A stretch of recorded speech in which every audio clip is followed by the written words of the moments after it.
For a wave of public anger this weekend as protest movements are planning to take to the streets. They're angry at proposed spending cuts and say Western governments are lashing out at other countries for not listening to their people's voice, but doing the same at home. RT's contributor Ekaterina Zavaleta has more from London. This Saturday, London might experience the biggest protest in its history. Bigger even than the anti-war coalition march in 2003.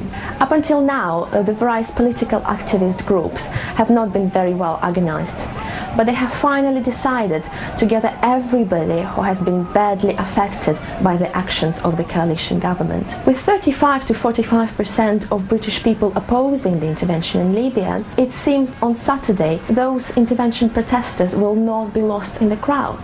I will not expect government to rush into undoing everything straight away. It rarely happens in practice, but those protests are simply a part of a democratic system. However, there is a paradox in here. When non-Western countries experience protests and their governments do nothing about it, Western countries immediately accuse those governments in being undemocratic. But when Western countries do the same, they ignore opinion of people in their country. That is considered as a norm. The polls show that public opinion in UK regarding the intervention in Libya is not mirrored by MPs in the House of Commons, with only 13 of them voting against the military intervention.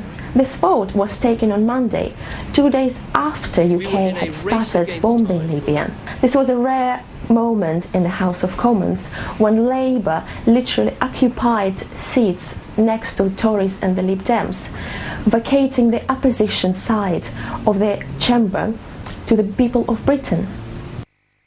Lindsay German from the Stop the War Coalition in London believes British people's concern over their country's involvement in Libya is growing as the bombings continue.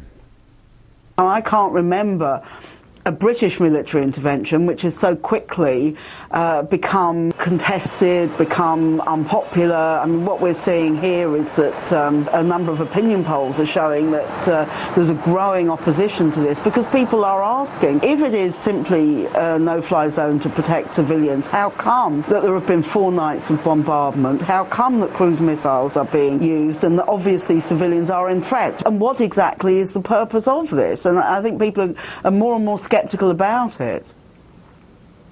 When President Obama said Colonel Gaddafi was continuing his